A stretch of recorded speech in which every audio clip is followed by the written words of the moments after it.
இவ்வாறான சவால்களுக்கு இடையிலும் மாண்புமிகு முதலமைச்சர் அவர்கள் தனது அயராத முயற்சிகள் மற்றும் அயராத அர்ப்பணிப்பு ஆகியவற்றின் மூலம்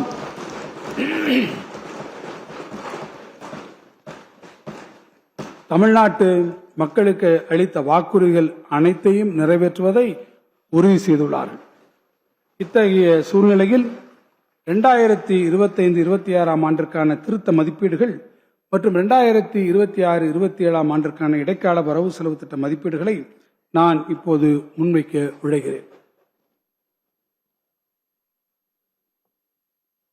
2025-26 ஆண்டிற்கான வரவு செலவு திட்ட மதிப்பீடுகளில் 2,20,895 கோடி ரூபாயாக மதிப்பிடப்பட்ட மாநிலத்தின் சொந்த வரி வருவாய் திருத்த மதிப்பீடுகளில் 2,06,540 கோடியாக மதிப்பிடப்பட்டுள்ளது.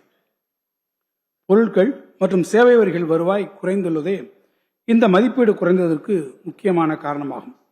2026-27 ஆண்டிற்கான இடைக்கால வரவு செலவு திட்ட மதிப்பீடுகளில் மாநிலத்தின் சொந்த வரி வருவாய் 2,29,579 கோடி ரூபாயாக இருக்கும் என்று கணிக்கப்பட்டுள்ளது.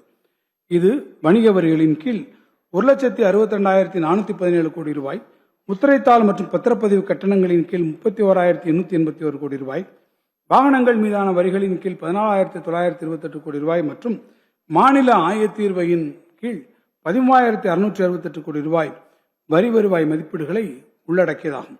சரக்குகள் மற்றும் சேவை வரிகள் விகிதங்கள் சீரமைக்கப்பட்டதால் ஏற்பட்டுள்ள எதிர்மறை விளைவு, பொருளாதார நடவடிக்கைகளில் முன்னேற்றம் மற்றும் வரி வசூல் திறனில் முன்னேற்றம் காணப்படும் என்றும் எதிர்பார்ப்பு ஆகிய பல்வேறு காரணிகளை கருத்தில் கொண்டு மாநிலத்தின் சொந்த வரி வருவாய் 2026-27 ஆண்டில் 11.15% அதிகரிக்கும் என்று கணிக்கப்பட்டுள்ளது. 2025-26 ஆண்டில் வரவு செலவு திட்ட மதிப்பீடுகளில் 28,819 கோடி ரூபாயாக மதிப்பிடப்பட்ட மாநிலத்தின் சொந்த வரியல்லாத வருவாய் திருத்த மதிப்பீடுகளில் 26,275 கோடி ரூபாயாக மதிப்பிடப்பட்டுள்ளது. 2026-27 ஆண்டின் இடைக்கால வரவு செலவு திட்ட மதிப்பீடுகளில் மாநிலத்தின் சொந்த வரியல்லாத வருவாய் 27,704 கோடி ரூபாயாக மதிப்பிடப்பட்டுள்ளது.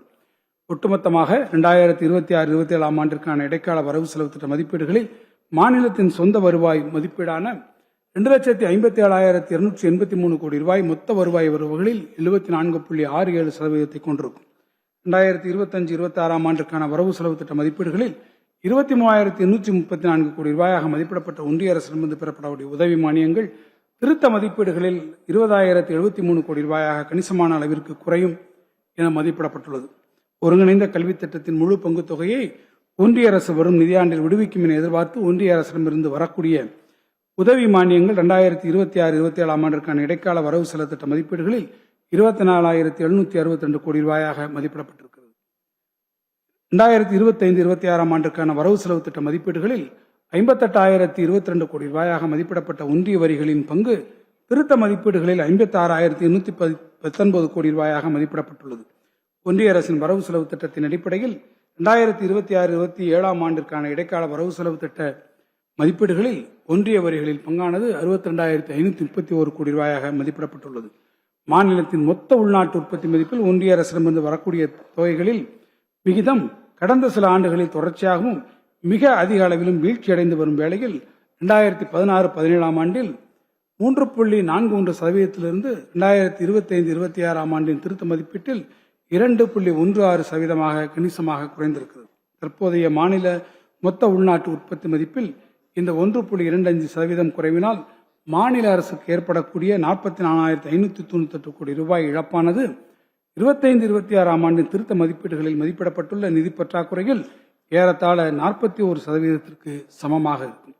சுருக்கமாக 2025-26 ஆண்டிற்கான வரவு செலவு திட்ட மதிப்பீடுகளில் 3,31,569 கோடி ரூபாயாக மதிப்பிடப்பட்ட மொத்த வருவாய் வரிவினங்கள் திருத்த மதிப்பீடுகளில் 3,09,698 கோடி ரூபாயாக மதிப்பிடப்பட்டுள்ளது.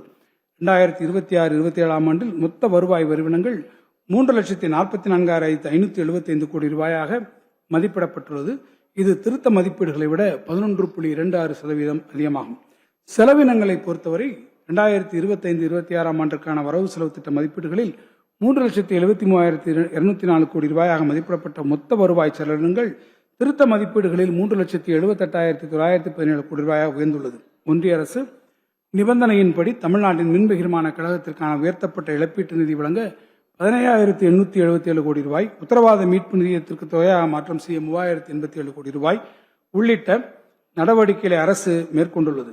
குடும்பத்திற்கு 3,000 ரூபாய் வீதம் பொங்கல் பரிசு, கலைஞர் மகளிர் உரிமை திட்ட பயனாளிகளுக்கு ஒருமுறை சிறப்பு நிதி 5,000 ரூபாயை பிப்ரவரி மாதத்தில் வழங்கியது என ஒட்டுமொத்தமாக இந்த அரசு 10,849 கோடி ரூபாயை கூடுதலாக செலவிட்டுள்ளது.